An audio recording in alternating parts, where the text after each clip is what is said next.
bien, écoutez, bonjour à tous, ravi d'être là. Alors l'idée, alors déjà je suis ravi d'ouvrir cette plénière justement pour discuter un petit peu innovation, révolution aussi dans le monde des paiements et dans le monde de l'adoption. Donc l'idée évidemment ici c'est de vous parler des stablecoins. Coralie vous en parlera sûrement mieux que moi, elle est plus experte, et aussi l'ensemble des experts pour la table ronde qui suit. Mais je pense que c'était assez important de pouvoir remettre un petit peu de contexte dans tout ça. De pouvoir vous dire aussi qu'un acteur bancaire comme vous s'y est mis et commence à avancer sérieusement. Et donc l'idée, c'était de pouvoir vous démontrer un petit peu eh bien, tout ce que pouvait apporter l'émancipation des stablecoins, entre autres, dans justement dans nos économies, mais aussi surtout pour les entreprises, puisque en termes de paiement et d'échange, ça va quand même changer complètement la donne. Euh, donc voilà, on a mis en place un petit plan justement pour pouvoir aborder un petit peu tous ces sujets assez rapidement, mais ça vous permettrait d'avoir une vision plus globale et puis surtout après de pouvoir être plus à l'aise sûrement lorsque vous suivrez les tables rondes. Alors un petit mot peut-être sur Delubac. Si tout le monde ne nous connaît pas, on est un groupe familial et indépendant. On a fêté les 100 ans l'année dernière. Donc c'est toujours un board qui est composé d'acteurs familiaux et qui sont à la fois donc très tournés vers les entreprises. Le cœur de notre activité est tourné vers le corporate. Et également aussi donc très tourné vers l'innovation, puisqu'on a l'un de nos managing partners qui est investi et surtout mineur de Bitcoin depuis les origines. Donc c'est tout naturellement qu'on s'est tourné vers la crypto lorsqu'on en a eu l'occasion. Ça s'articule aussi par le fait qu'on a été la première banque à obtenir notre enregistrement et non pas agrément PSAN en 2022. L'agrément est en cours d'obtention. Mais voilà, ça a fait grand bruit à l'époque, puisque du coup on s'occupe de beaucoup d'acteurs crypto sur le marché français et européen, puisque à l'époque ils avaient beaucoup de mal à trouver des acteurs bancaires pour les accompagner. Le fait que Delubac soit une banque crypto-friendly a un petit peu amélioré justement cette chose et donc nous a permis de commencer à faire plusieurs opérations avec des acteurs du Web3 et donc de nous adapter à la même vitesse qu'eux finalement. Alors, l'idée, c'était de pouvoir commencer un petit peu par remettre les choses dans leur contexte et vous parler un petit peu de la genèse des stablecoins et pourquoi est-ce qu'ils ont émergé et à quoi est-ce qu'ils répondent. Donc, la première réponse, c'est que c'était une réponse à la volatilité, alors, enfin un antidote à la volatilité, puisque comme vous le savez peut-être, donc les stablecoins sont nés de la finance décentralisée, l'émergence de la DeFi, donc comme on dit dans l'écosystème crypto, née sur la blockchain Ethereum, donc deuxième capitalisation de marché crypto et surtout première blockchain d'infrastructure, donc qui permet à d'autres projets, à d'autres applications décentralisées de se construire dans son écosystème. Donc la finance décentralisée, finalement, ce qu'elle a voulu apporter à cet écosystème, donc c'est vraiment, on peut dire, euh, l'évolution la plus importante, à notre sens, en tout cas de l'écosystème crypto après Bitcoin, c'est justement de pouvoir proposer des services qu'on retrouve en finance traditionnelle, mais cette fois-ci transposés à la finance décentralisée. Donc l'idée de la création des stablecoins, c'était de pouvoir apporter un petit peu d'accalmie sur la volatilité, qui était très forte déjà à l'époque, mais qui l'est toujours aujourd'hui pour ceux qui suivent un petit peu les cryptos, mais qui a quand même apporté une réponse, puisque l'idée c'était de pouvoir créer des cryptos indexés à des monnaies fiat et donc qui allaient répliquer exactement leur évolution. Donc l'idée, c'est d'avoir un stablecoin pour 1 euro ou pour 1 dollar. C'est les deux monnaies effectivement qui sont les plus utilisées pour les stablecoins. Et donc ça permettait évidemment aux acteurs crypto de pouvoir à la fois couvrir une position, isoler de la plus-value ou encore emprunter, prêter de l'argent. Donc voilà, c'est arrivé vraiment comme un service financier très utile pour les traders, très utile pour ceux qui voulaient commencer à pouvoir isoler de l'épargne tout en se dispensant finalement d'acteurs centralisés et financiers. On a trois grandes familles de stablecoins qui sont arrivées à ce moment-là. Donc les stablecoins collatéralisés en fiat, donc les plus importants du marché aujourd'hui, que sont l'USDC et l'USDT. Donc les principaux stablecoins très capitalisés avec justement en collatéral des bons du trésor américain, des dollars ou d'autres actifs dits réels. Donc ce sont les stablecoins les plus utilisés et les plus résilients aujourd'hui. On a également aussi les stablecoins algorithmiques, dont vous avez peut-être entendu parler à l'époque avec Terra Luna.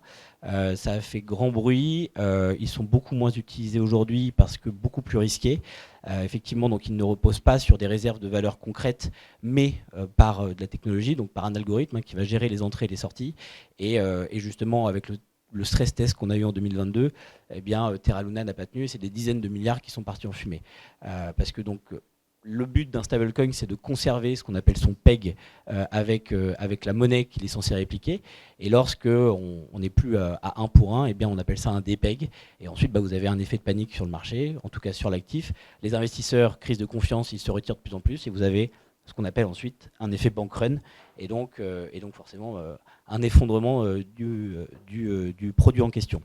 Et de son actif collatéralisé à côté, qui est en l'occurrence le Luna. Et enfin, la troisième famille, c'est les collatéralisés, je vais y arriver, crypto. Donc ceux qui sont très utiles dans l'écosystème DeFi, comme le DAI. Et le DAI, alors c'est un modèle un peu hybride, puisque vous avez à la fois donc en collatéral des cryptos, comme du Bitcoin ou comme de l'Ether, et à la fois un petit peu aussi d'algorithmes, mais on va dire qu'en termes de ratio, ça ne va pas être géré de la même manière. Donc par exemple, si vous voulez emprunter $100 de DAI, il va falloir que vous mettiez $150 d'Ethereum ou $150 de Bitcoin, afin de préserver justement cette liquidité. Et surtout, si on vient avoir un DPEG, ou que votre crypto en collatéral baisse trop, elle va être liquidée immédiatement pour justement stabiliser le stablecoin et que, eh bien, on n'ait pas le même effet qu'avec Terra Luna. En termes d'adoption, c'est très intéressant, mais les chiffres clés qu'on a aujourd'hui, ils sont assez impressionnants, ils donnent le vertige. On a 260 milliards de capitalisation sur l'ensemble des stablecoins qui existent aujourd'hui. 72 milliards de paiements réalisés, ça c'est un rythme annualisé, et ça ce sont uniquement les chiffres qui ont réussi à être vérifiés par les différents analystes, parce que c'est ce qu'on appelle des paiements dans le monde réel, encore une fois, parce que si on regarde les chiffres vraiment on-chain, dans la DeFi, c'est plutôt 26 000 milliards d'échanges qu'on a eu cette dernière année. Donc on a un écosystème qui est extrêmement actif, avec donc évidemment de l'échange, des positions de couverture, du levier, de l'emprunt, et tout ça vient nous démontrer justement qu'aujourd'hui c'est assez incontournable. Donc ce dont on s'est aperçu aussi ces dernières années, c'est qu'on a un changement de paradigme qui passe du retail aux entreprises. Donc comme je vous le disais, jusqu'ici, effectivement, les stablecoins étaient surtout très utilisés par les acteurs de la DeFi pour surtout des opérations de trading ou des opérations d'épargne, pour ne pas avoir à repasser finalement dans le système financier traditionnel, parce que c'est toute la beauté du stablecoin, c'est que pour éviter d'avoir à revendre ou de repasser en euros ou en dollars, déjà d'une, vous évitez la friction fiscale, qui est plutôt pas mal, puisque quand vous restez en crypto, vous n'êtes pas imposé, en tout cas c'est le cas de la France et de la plupart des pays d'Europe, et surtout ça vous permet d'être sur une monnaie stable, le temps de vous repositionner si les marchés vous permettent de rentrer ou de sortir lorsque vous souhaitez faire une plus-value. Aujourd'hui, c'est plus du coup uniquement un outil de DeFi, mais c'est aussi un outil de paiement, et ça on peut s'en rendre compte au travers de l'adoption avec notamment Shopify et Stripe, qui sont donc deux leaders à la fois du e-commerce et du paiement. Donc les deux ont lancé conjointement justement l'autorisation de paiement en stablecoin dans 39 pays. Et donc vous pouvez acheter, vendre des produits ou payer avec des stablecoins. Et puis vous avez PayPal, qui est quand même un acteur très connu, qui est lui en train de lancer son propre stablecoin, justement, qui s'appelle le PYUSD, et qui va aussi donc rentrer progressivement sur ce marché. Alors, pourquoi est-ce que c'est important pour les entreprises aujourd'hui de se lancer dans l'univers des stablecoins? Parce que ça va changer énormément de choses par rapport à ce qu'ils peuvent connaître avec le système financier traditionnel. L'idée, encore une fois, c'est d'apporter de la simplicité par la technologie, de faciliter considérablement à la fois le quotidien des entreprises et leur manière de fonctionner. L'avantage d'un stablecoin, encore une fois, c'est de ne pas passer par un organisme centralisé. Donc, c'est de pouvoir réaliser des paiements quand on veut, où on veut, pour moins cher, et 24 heures sur 24, 7 jours sur 7. Donc ça vient remplacer considérablement les modèles Swift et SEPA qu'on connaît tous, et qui peuvent parfois prendre un peu de temps lorsqu'on est dans lorsqu'il y a de la friction effectivement sur les jours ouvrables bancaires. Et donc on n'a pas besoin, encore une fois, d'utiliser un intermédiaire financier. Donc si vous avez, je ne sais pas moi, une entreprise qui travaille avec une autre entreprise en Asie et qui souhaite lui envoyer un paiement, eh bien ça se fait de manière instantanée. Alors, on n'a plus besoin de passer par un organisme, plus besoin d'acteurs financiers non plus et donc évidemment des frais qui sont beaucoup moins importants. Idem, je ne sais pas moi, si on est une société qui est au fin fond de l'Afrique, très peu desservie finalement par des systèmes bancaires traditionnels, et que vous êtes une start-up qui souhaitait lever des fonds, vous pouvez lever des USDC. Vous n'êtes pas obligé de repasser justement dans la monnaie locale qui parfois peut être instable aussi. Donc ça sert aussi comme moyen de couverture à des monnaies qui peuvent fluctuer beaucoup, et de pouvoir utiliser directement ces USDC pour lancer votre projet ou faire autre chose. Donc ça, ce sont des points relativement importants. On a également quelque chose qui a très bien marché, enfin qui marche toujours très bien aujourd'hui, c'est la gestion de la trésorerie. Puisque aujourd'hui vous pouvez donc utiliser les stablecoins à la fois pour envoyer facilement des fonds, transvaser facilement des fonds entre différentes filiales ou à des partenaires, mais vous pouvez aussi vous en servir pour générer des rendements. Donc avec votre trésorerie excédentaire, vous pouvez prêter vos liquidités au marché crypto, qui, comme les volumes sont moins importants que sur le marché traditionnel, offre des rendements plus intéressants aujourd'hui. Et donc vous avez souvent des yields qui sont 2 fois ou 3 fois supérieurs à ce qu'on peut trouver en finance traditionnelle, et qui sont aussi très liquides, puisqu'il y a des obligations aujourd'hui, comme c'est encadré par les différentes réglementations, des obligations de liquidité pour pouvoir en sortir très vite et pouvoir justement interagir très rapidement avec le marché ou avec les différents acteurs avec lesquels l'entreprise a affaire. Et enfin, une interopérabilité native avec des outils comme les ERP, donc tous les outils de comptabilité ou des systèmes de reporting pour les entreprises. En résumé, finalement, l'utilisation des stablecoins, c'est la rapidité, la programmabilité, parce qu'encore une fois, vous pouvez mettre dans un smart contract ce que vous souhaitez faire. Donc, par exemple, vous souhaitez régler une facture à réception d'une marchandise, vous le mettez dans un smart contract, vous recevez la marchandise, c'est automatique, c'est écrit dans la blockchain, le paiement part immédiatement, et donc ça simplifie considérablement finalement les échanges entre entreprises et fournisseurs. Et vous avez tout ça sans la volatilité, puisque ça reste des actifs stables. On a une adoption qui est différente par-delà le monde. On a un duel euro-dollar comme d'habitude, mais surtout 2 visions très différentes au niveau de la monnaie. Depuis l'intronisation de Donald Trump, les États-Unis ont fait le choix d'accompagner considérablement le développement des stablecoins. Le premier argument étant de conserver l'hégémonie du dollar. Et donc les stablecoins dollars aujourd'hui sont les plus utilisés au monde parce que accompagnés. Récemment, donc, le Genius Act est passé en chambre au Parlement, mais pas encore en chambre des représentants. Et donc c'est la réglementaire qui vient encadrer justement l'utilisation des stablecoins aux États-Unis. Et donc voilà, donc ça prend en compte pas mal de choses. Il y a beaucoup d'acteurs qui jusqu'ici étaient très réticents à utiliser la crypto de manière générale et les stablecoins. En tête JP Morgan et son patron Jamie Dimon, qui disait que c'était une arnaque à ciel ouvert, et qui aujourd'hui lance son premier deposit token, donc qui est un dérivé de stablecoin. Je laisserai les experts ensuite en parler, parce que sinon j'en ai encore pour une dizaine de minutes, mais qui sont aussi des sujets très intéressants et qui finalement servent les mêmes intérêts. Donc côté États-Unis, on a un développement très important, une hégémonie, mais aussi un risque, parce que finalement vous confiez quand même l'avenir de votre monnaie à des acteurs privés, ce que l'Union européenne ne veut pas faire. Elle veut garder la main sur sa monnaie, surtout dans une période où on a l'euro numérique qui devrait aussi faire son arrivée bientôt.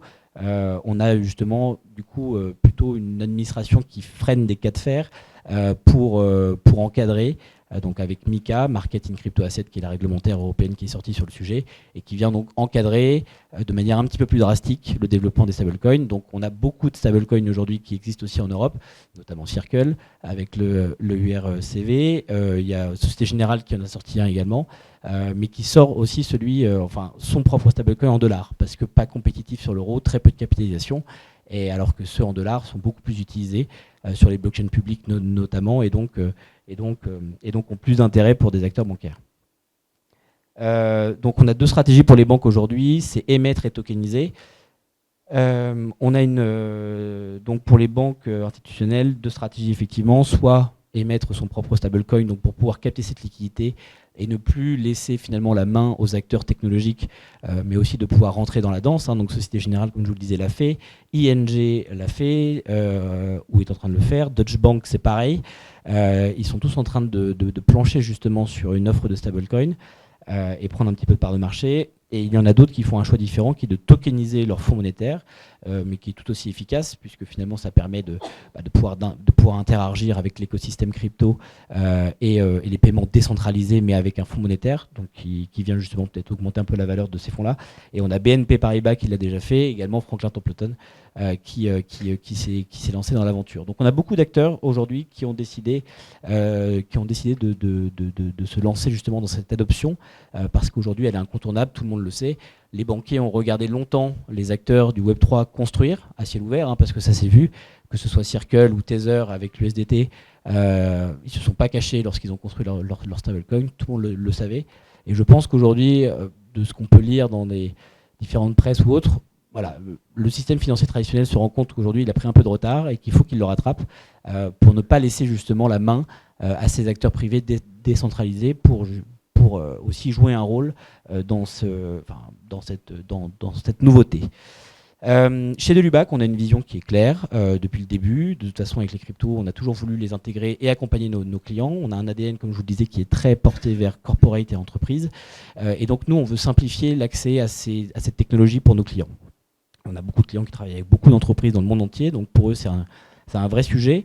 Donc nous, ce qu'on met en place aujourd'hui, ce qu'on va mettre en place, ce sont des solutions de paiement. On va supporter 3 stablecoins, donc qui seront disponibles chez nous, que nos clients pourront utiliser. Ils pourront loger des wallets chez nous, donc ils pourront aussi générer des rendements sur les cryptos qu'ils détiennent. Ils pourront s'en servir comme réserve de trésor. Ils pourront envoyer des fonds où ils veulent dans le monde. C'est un peu l'idée qu'on veut. Et puis surtout, c'est apporter tout cet à côté qui est aussi cher à ces investisseurs, c'est-à-dire de la conservation sécurisée, parce qu'aujourd'hui, finalement, ce qui retient aussi ce marché pour avoir travaillé pour un acteur crypto-natif auparavant, c'est un peu cette confiance finalement qu'ont les investisseurs traditionnels dans l'écosystème crypto. Donc aujourd'hui, le fait qu'une banque prenne en main ce type de sujet eh bien, apporte une certaine confiance, et évidemment, en termes de sécurité, en termes de régulation et de transparence, on l'est davantage qu'un acteur crypto-natif, puisqu'on n'est pas régulé de la même manière.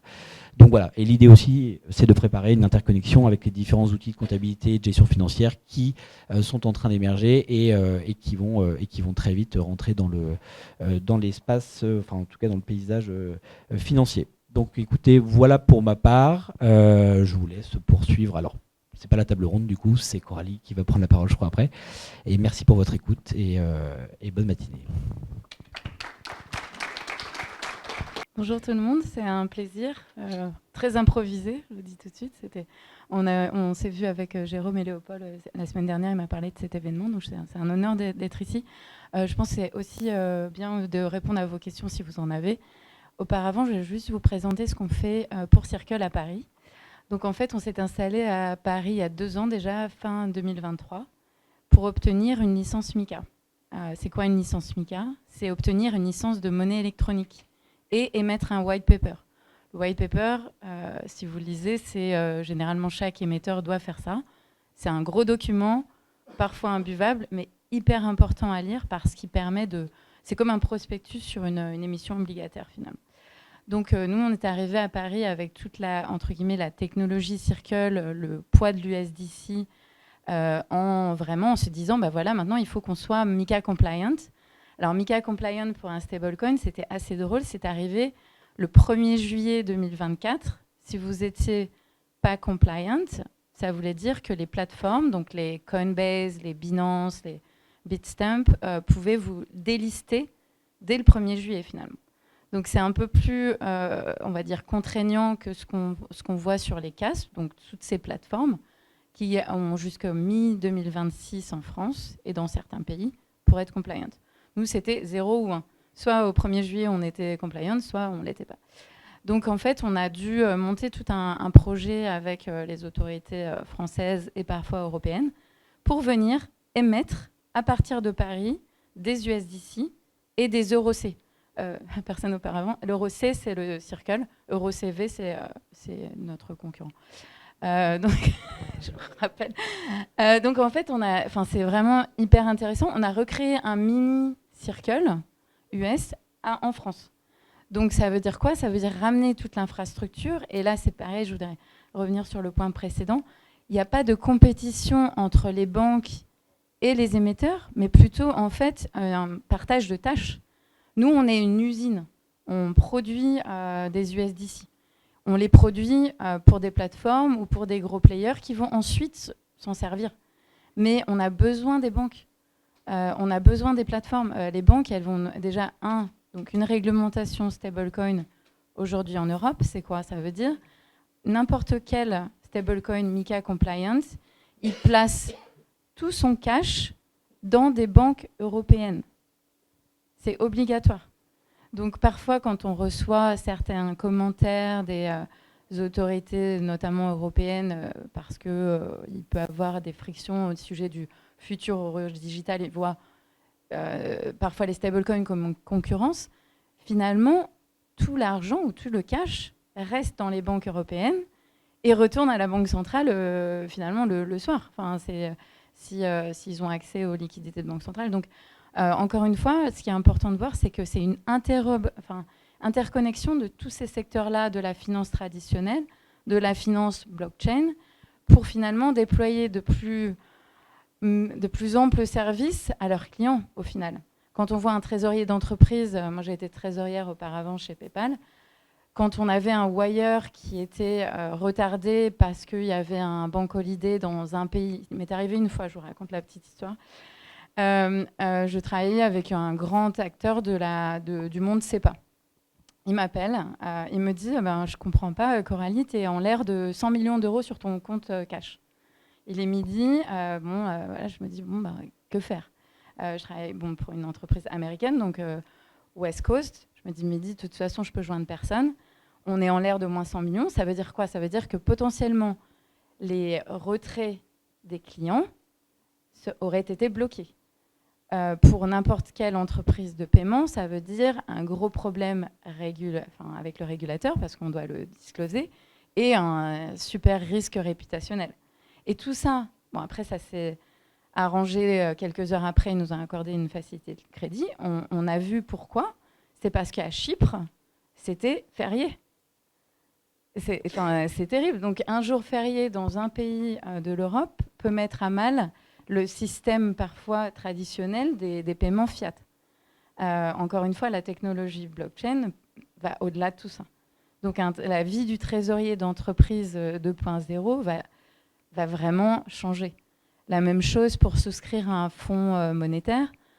Souvent, un trésorier va dire je vais envoyer du cash à ma banque, elle va souscrire au fonds monétaire, peut-être que je vais avoir 2-3 jours de performance, et après, en fin de semaine, je vais ressortir parce que j'ai un paiement à faire, rebelote.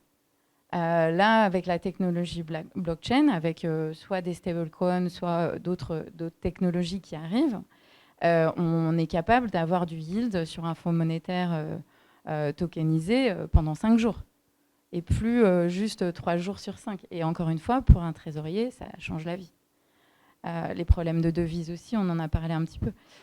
Donc en fait, nous, on pense que juste de faire... avoir accès, en fait, finalement, aux entreprises, aux particuliers, à juste une technologie qui permet d'envoyer de l'argent à la vitesse de l'Internet, de le programmer. Programmer, c'est génial quand on se dit... même en tant que particulier, voilà, j'ai cette facture à payer. Là, on ne va plus y penser. On va pouvoir, et c'est encore une fois, on n'est qu'au début de l'adoption. Donc en fait, nous à Paris, ce qu'on a fait, donc on a créé toute l'infrastructure bancaire, parce que MiCA oblige, on doit mettre tout notre cash dans des banques européennes. Toute l'infrastructure de contrôle et de régulatory, car encore une fois, on a amené de la confiance grâce à MiCA. MiCA est une bonne chose. On voit souvent l'Europe comme un enfant un peu lourd, vraiment un inventeur de nouvelles régulations tout le temps. Finalement, avec MiCA, et nous on l'a vu en local, on a vraiment augmenté nos volumes à partir de janvier, quand les plateformes ont commencé à délister certains de nos concurrents qui étaient non compliant. Donc, et quand on voit justement la confiance que maintenant nous démontrent les acteurs de la finance traditionnelle, que ce soit les banques, que ce soit le monde de l'asset management, qui commence à s'intéresser vraiment à cette technologie-là, on voit que le paradigme est en train de changer. Je me souviens de l'année dernière, donc quand on a commencé notre cheminement de licence. Il faut savoir qu'une licence de monnaie électronique, c'est aller monter une petite banque avec peu de temps. Généralement, quand même, au niveau ressources, on est sur des équipes qui sont beaucoup plus restreintes. Et quand on regarde, par exemple, si on se dit en France, quelles sont les nouvelles banques des 10-5 dernières années? Il y en a très peu. Par contre, les nouveaux players sur ce marché, que ce soit des paiements ou de l'e-money, il y en a beaucoup. Néanmoins, le degré de demande des régulateurs n'a pas changé. Nous, quand on voit nos régulateurs, on a le même degré d'attente qu'une banque. Et ça amène de la confiance au marché. Quand on va parler à la finance traditionnelle, quand on leur dit nous, on produit le même rapport que vous, par exemple, un rapport du contrôle interne, on fait le même, on fait des stress testing, des recovery plans, tout ce qu'une banque doit faire avec parfois des ressources bien supérieures. En fait, on est soumis aux mêmes contraintes. Et en même temps, ça nous amène à un degré de robustesse. On est plus robuste finalement qu'il y a 5 ans, 10 ans. Et que dans ce monde tout nouveau des bitcoins, on est passé bien au-delà maintenant. On a vraiment une dichotomie entre le marché crypto, on va dire native, qui veut prendre de la volatilité, qui veut prendre de l'exposition sur du bitcoin. Et encore, bitcoin devient une monnaie aussi de paiement. Et tout l'univers stablecoin qui est un petit peu au milieu entre la finance traditionnelle finalement et puis le marché crypto-native. Juste pour revenir, un stablecoin, ça marche comment? Tout simplement, un client veut utiliser des stablecoins, il va venir minter si c'est un client direct, il va venir finalement s'approvisionner directement auprès d'un émetteur de stablecoin. Ça veut dire quoi? Ça veut dire que le stablecoin, l'émetteur, il reçoit du cash sur un compte bancaire. Dès qu'il reçoit ce cash, et ça c'est du MiCA, dès qu'il reçoit ce cash, il est en capacité de minter, donc de créer ses euros C. Et je rappelle que vraiment l'euro C, c'est hyper important parce que c'est la monnaie naturelle pour nous ici en Europe. On n'a pas de problème de devise. Un trésorier lui rajouter encore même si des conversions on-chain vont se faire, naturellement, on peut utiliser l'euro C en Europe et bien au-delà de l'Europe. Donc on reçoit ses euros, on lui minte des euros C et il voit ces euros C arriver dans son Circle Mint account, dans son wallet. À partir de là, il en fait ce qu'il en veut. Il peut les transférer, les utiliser comme moyen de paiement pour un autre marchand qui va accepter les euros C, ou il peut les garder dans son wallet. Nous, on émet, mais on héberge aussi bien sûr nos propres tokens. C'est une licence de monnaie électronique, donc on a le droit de garder nos tokens. Enfin, on héberge les balances. Et si un jour il veut ressortir en monnaie fiat, tout simplement, il met un ordre dans la plateforme et on a l'obligation de lui rendre sa monnaie fiat sans frais dans un délai le plus rapide possible. Donc généralement, on se calque sur les 5 jours maximum. Mais la plupart du temps, on fait ça en une journée. Donc en fait, il ressort de ces euros C.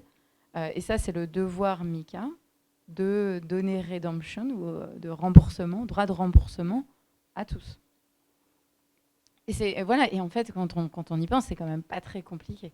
Il y a toute la technologie, bien sûr, création des adresses, maintenance des wallets, s'assurer qu'il y a une bonne ségrégation. Mais en soi, on reçoit du cash, on mint. Après, les clients font ce qu'ils en veulent. S'ils veulent ressortir, on burn. Donc, en fait, et ce qui est important, c'est que ce cash-là qu'on reçoit, on a des règles qui sont de plus en plus stringentes, je ne sais pas si c'est en français, contraignantes quand il s'agit des émetteurs.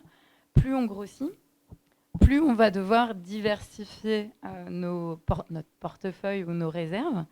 C'est-à-dire qu'aujourd'hui, quand on est un acteur petit ou moyen, on doit mettre 30% au minimum dans des comptes en banque, de banques européennes.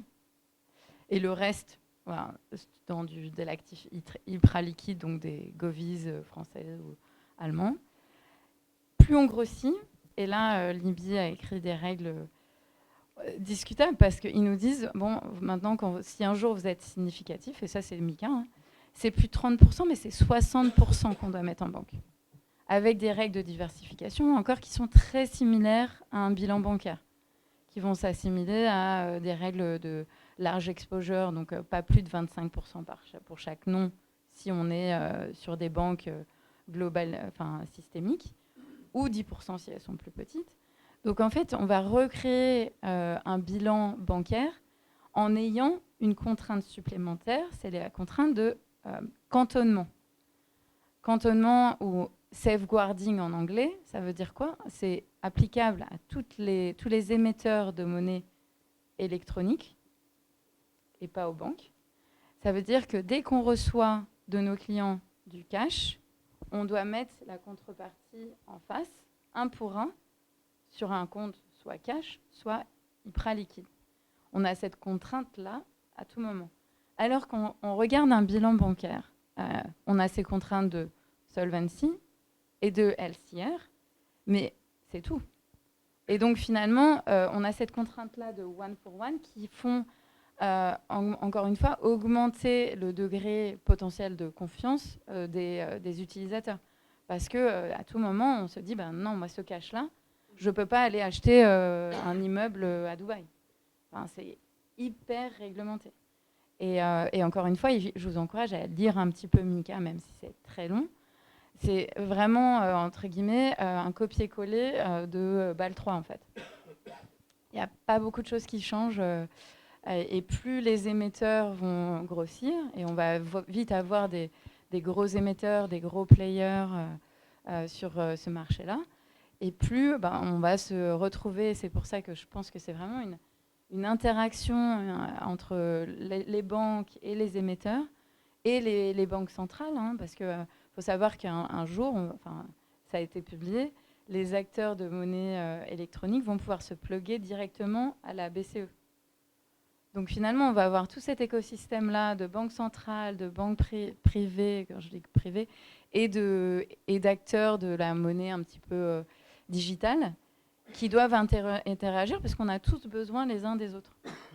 Donc finalement, je pense que pour conclure, le seul moyen, entre guillemets, de l'utiliser à bon escient, c'est d'avoir une vision un peu moyen-long terme, de ne pas avoir de préjugés en se disant c'est du crypto. Et encore une fois, moi, il y a un an, je m'en souviens quand je commençais on commençait à être proche de la licence, mais pour avoir une licence IMI, il faut une banque.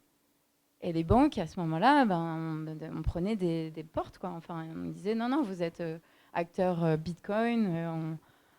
C'était extrêmement compliqué. Donc, on a eu vraiment un support des autorités aussi pour pour sociabiliser cette utilisation. Mais en un an, le discours a vraiment changé. Voilà, je vais arrêter là parce qu'on peut pas parler. Écoute, merci beaucoup Coralie, c'était vraiment... moi j'ai appris beaucoup de choses personnellement. Merci, c'est un plaisir. Donc bonjour à tous, merci à Comet et à Léopold pour l'invitation. Vous faites toujours des événements de qualité, donc c'est très bien. Alors beaucoup de choses ont été dites, mais on va continuer. Donc juste pour expliquer mon parcours et pourquoi je suis là. Donc moi je suis un ancien banquier. J'ai travaillé dans tout ce qui est transaction banking, donc les paiements, le cash management, la gestion de la liquidité court terme et tout ce qui est supply chain. Et il y a plein de choses qui sont en train de bouger et je pense qu'on va en parler. Alors l'actualité est très riche, on en a parlé cette semaine, le Genius Act. Je pense que là, ça montre que les États-Unis avancent vite. C'est passé au Sénat, il reste la Chambre des représentants, mais ça devrait être rapide. Et puis, on l'a mentionné, le tokenized deposit. Alors, moi, c'est un vrai sujet, je pense. Et les banques ont un vrai rôle à jouer. Et JP Morgan a frappé un grand coup cette semaine. Je ne vais pas rentrer dans ce détail-là parce que c'est les stablecoins aujourd'hui. Je discutais la semaine dernière parce qu'il y avait Paris Europlace qui organisait un événement sur tout ce qui était stablecoin, enfin crypto au sens large. Et Je discutais avec Daniel Biarnex, qui est le président de l'AFTE, l'Association française des trésoriers d'entreprise, et qui me disait que, comme c'est des grands groupes, il y a des filiales en fait à l'étranger, et comme aux US ça avance vite, ils vont bientôt commencer à utiliser des stablecoins, notamment sur les marchés émergents. Donc c'est quelque chose qui arrive. Ce qui l'embête, c'est que c'est une entreprise française. Comme on l'a dit, les dépôts, ils vont être, s'ils utilisent du stablecoin dollar, on va financer de la dette américaine. Donc ça les ennuie. Donc ça va aussi arriver en France. C'est ça que je veux préciser.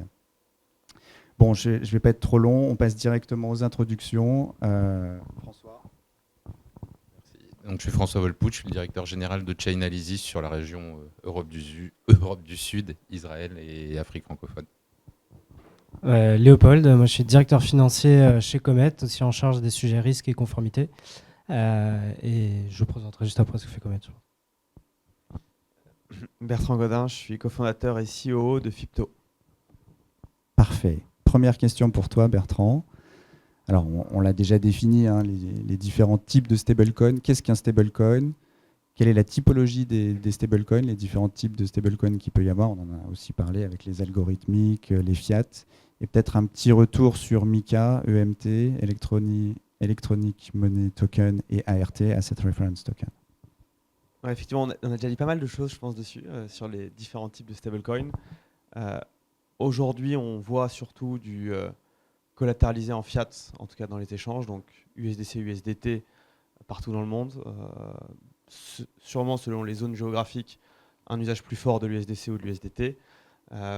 Et après, on a d'autres stablecoins, effectivement, qui sont dits algorithmiques, parce que c'est un algorithme qui va maintenir la référence à un dollar ou à une autre devise. Et après, on a d'autres types d'assets qui ne sont pas du stablecoin, mais qui s'en rapprochent, donc du tokenized deposit, comme évoqué avec JP Morgan. Et après, on peut avoir du stable contre des monnaies qui sont, enfin, contre d'autres choses qui ne sont pas des fiat, notamment de l'or en particulier qui peut se faire. Donc c'est un petit peu tout ce qu'on a aujourd'hui. Et donc MiCA a réglementé les stablecoins, effectivement, avec deux types, les EMT, ART. Ce qu'on voit aujourd'hui, finalement, c'est qu'on parle surtout des EMT à la fin. Ceux qui sont utilisés, c'est les EMT. Les ART, il y avait une possibilité qui était plus large dans le règlement MiCA, qui avait moins de contraintes, mais qui, finalement, à ma connaissance, il y en a très peu qui se sont positionnés dessus.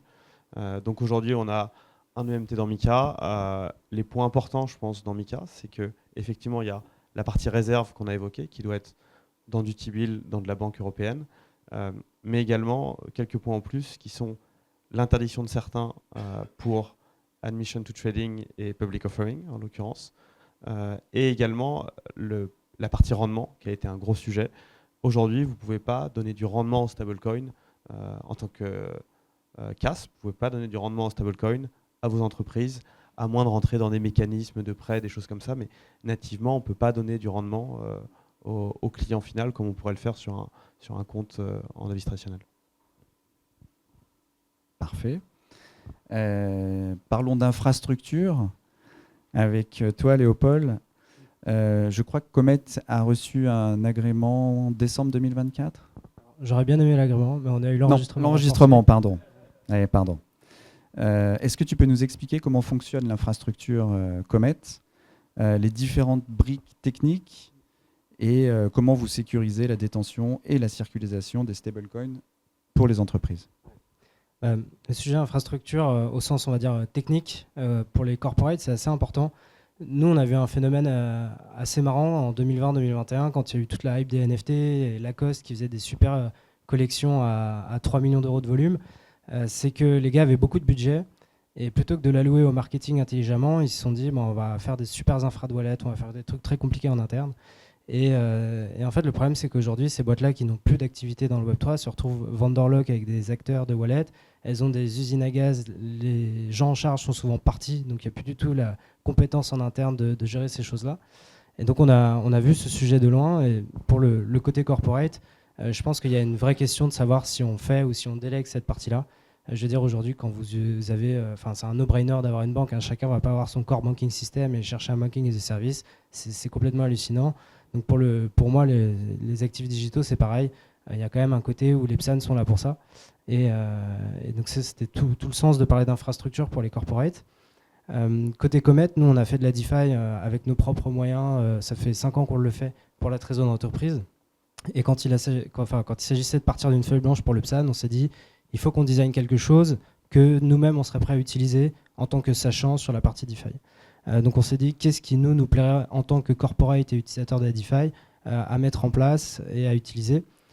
Première chose sur laquelle on est allé, c'est une ségrégation stricte. C'est-à-dire qu'aujourd'hui, vous avez deux manières d'aborder les choses. Vous pouvez faire ce qu'on appelle des wallets omnibus et mélanger un peu les cryptos de tout le monde et avoir une très bonne comptabilité derrière pour savoir ce que vous devez à chacun. Et puis après, vous avez la ségrégation stricte. Nous, on a pris ce modèle-là parce que quand on parle à des corporates, ils sont très sensibles de savoir sur ces sujets-là où va leur argent, si elle est mélangée avec le voisin ou si elle est bien ségrégée. Donc ça, c'est déjà un premier point. On a décidé d'avoir une ségrégation stricte. Et la deuxième, c'est la technologie qui va gérer ces actifs. Pareil, au niveau des wallets, il y a différents standards, différentes manières de pouvoir les sécuriser.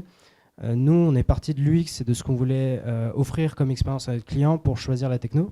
Et nous, ce qu'on ne veut pas, c'est que le client se retrouve avec des effets déceptifs de ah bah tu veux faire une opération, il faut payer le gaz sur la blockchain, il faut payer des frais de transaction, il faut payer ce genre de choses. Nous, ce qu'on veut, c'est que le client, quand il clique sur un bouton sur l'interface, ce soit comme sur sa banque, ce soit comme sur ses outils de placement. Et du coup, on a voulu recréer tout cet environnement très simplifié. C'est pour ça qu'on est sur une technologie qui s'appelle des smart wallets. Si vous voulez voir un standard qui s'appelle Safe, qui aujourd'hui sécurise à peu près 100 milliards de liquidités sur la blockchain. Donc voilà, donc, nous, on est vraiment parti de ces éléments-là.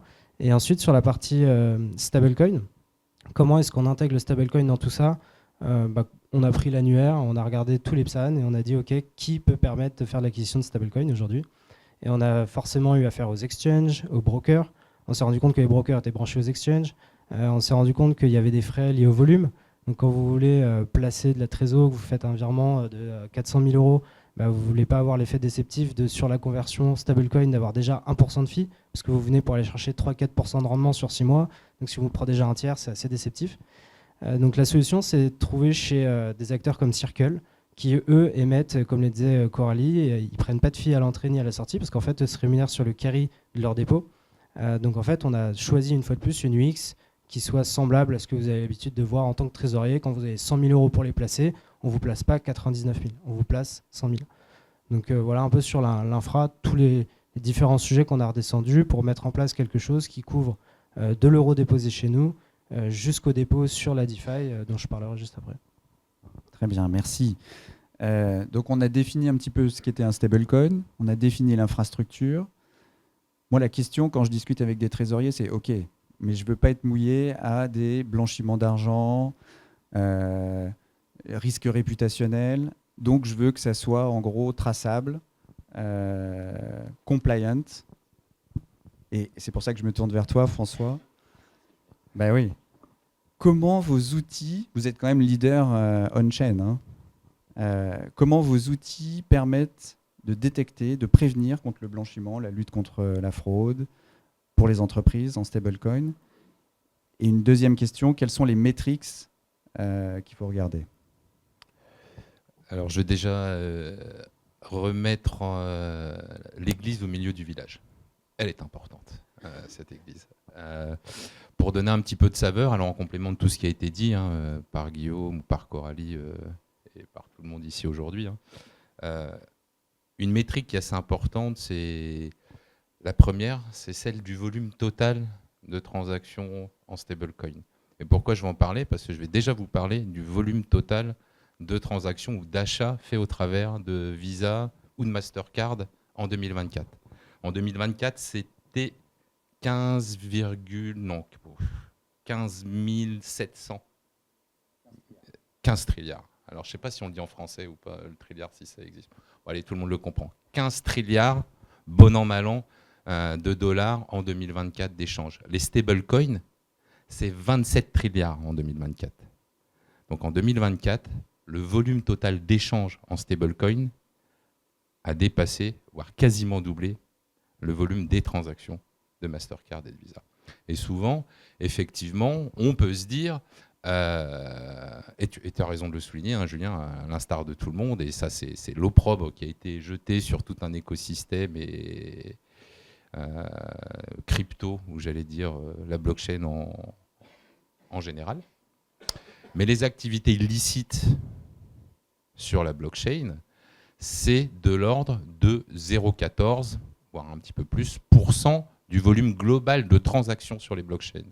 Donc quand on parle en 2024 du montant lié au blanchiment, ou on va dire le montant lié à des activités illicites ou des acteurs illicites, il est de 41 à 50 milliards. Alors 50 milliards parce que la blockchain, comme vous le savez, elle est pseudonyme, mais elle est complètement traçable. Et une activité qui se serait passée sur la blockchain cette année, l'année dernière ou il y a 10 ans, est toujours traçable aujourd'hui.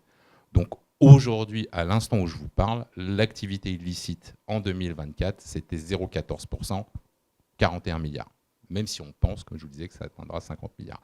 Et je remettrai, avant de répondre à ta question, le dernier chiffre en avant, parce que c'est toujours intéressant de savoir, de pouvoir placer les éléments au bon endroit. Le blanchiment d'argent sur les monnaies traditionnelles, selon le FMI, c'est 3 à 5% du PIB mondial. Et là, on parle de 2100 à 3600 milliards de dollars.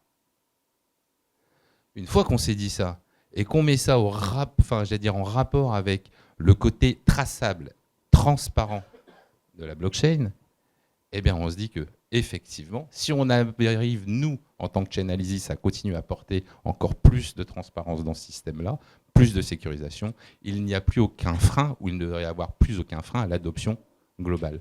Donc ça, c'est le premier point. Donc comment on... Je vais essayer de faire un tout petit peu plus court, moi Julien, mais en fait, on va répondre sur les émetteurs, alors que ce soit les émetteurs de stablecoin ou les fournisseurs d'infrastructures, mais là, on va parler des émetteurs. Il y a plusieurs obligations au titre des réglementations. Et la première, quand on émet, et ça a été expliqué bien mieux que moi, avec beaucoup plus d'expertise par les personnes qui ont eu l'occasion de partager leur expérience aujourd'hui, la première chose, quand on émet le stablecoin, ou quand on va le minter, comme le disait Coralie, on apporte de l'argent du fiat. Donc du fiat, de la monnaie traditionnelle, que ce soit des euros, des dollars, tout ce que vous voulez. La première chose que l'émetteur va avoir à faire, ça va être un KYT. Le KYT, tout le monde connaît dans le monde bancaire ou dans le monde traditionnel le KYC, le Know Your Customer. Eh bien, l'émetteur ou le récepteur, émetteur ou récepteur du stablecoin, va lui devoir opérer une opération sur le portefeuille pour valider la probité, ou j'allais dire le côté sain de celui qui amène le cash ou du wallet qui va recevoir le stablecoin quand c'est dans des infrastructures comme celle-ci. Et donc la première chose, ça va être le KYT. Donc nous, ce qu'on va fournir, c'est cette capacité de pouvoir apporter un tampon. Oui, c'est bon, non, c'est pas bon. C'est un portefeuille qui est exposé à tout type d'activité illicite. Ça peut être du blanchiment, du trafic de drogue, tout ce qu'on veut. Notre but, nous, c'est de donner une visibilité à la blockchain. Donc quand je vais le redire, c'est on identifie des portefeuilles, on ne suit pas les individus. Ces portefeuilles, on va les rattacher à des entités du monde réel. Première chose, donc dire voilà qui contrôle ces portefeuilles. Aujourd'hui, si on regarde, je sais pas, Binance ou peu importe, c'est des millions de portefeuilles, j'ai plus le nombre exact, qui sont contrôlés par Binance. Nous, notre but, l'objectif de Chainalysis, c'est de dire tous ces portefeuilles sont contrôlés par Binance, une entité du monde réel. Mais ça peut être aussi tous ces portefeuilles sont contrôlés par Al-Qaïda, je ne sais pas où, ou telle entité du monde réel qui peut être un acteur illicite, ou tel marché du darknet. Et une fois qu'on va avoir identifié qui contrôlait les portefeuilles, on va mettre une catégorisation. Et c'est là tout le travail de Chainalysis, de dire que tous ces portefeuilles qui sont contrôlés par telle entité du monde réel, eh ben cette entité du monde réel, elle est liée au terrorisme. On a tous la nécessaire ou la nécessité de lutter contre le financement du terrorisme au titre des obligations réglementaires, où tous ces portefeuilles appartiennent à telle entité, comme je dis, du dark web, de drogue, ou c'est du gambling. En France, on n'a pas besoin de faire du gambling. Donc on va donner à l'émetteur et aussi aux acteurs qui vont consommer la vérité de la probité de l'acteur ou du portefeuille avec lequel l'émetteur du stablecoin va opérer ou non. Donc ça, c'est la première chose. Maintenant, le stablecoin issuer, une fois qu'ils sont, j'allais dire, le stablecoin a été émis, il a une nécessité, donc il est en libre circulation, il a une nécessité de voir qui possède son stablecoin. Donc là, finalement, le contrôle du stablecoin, est-ce qu'on est avec une centralisation du contrôle, une décentralisation? Est-ce que c'est Binance qui a plus l'EuroCV de Société Générale ou l'EuroC de Circle? Tout ça. On va aussi donner, notre but, c'est d'analyser la blockchain. Donc on va donner aussi qui contrôle à l'émetteur du stablecoin. On va lui donner la capacité à comprendre qui est le possesseur, qui contrôle, qui a son stablecoin. Donc ça, c'est le deuxième élément. Le troisième élément que l'on va donner aussi, c'est la capacité pour certains stablecoin issuers, donc là, ça dépend de l'émetteur du stablecoin, on va lui donner capacité sur identification à aller bloquer des adresses ou pas. Parce que de la même manière, on est toujours dans l'aspect de sécurisation de la chaîne au sens large.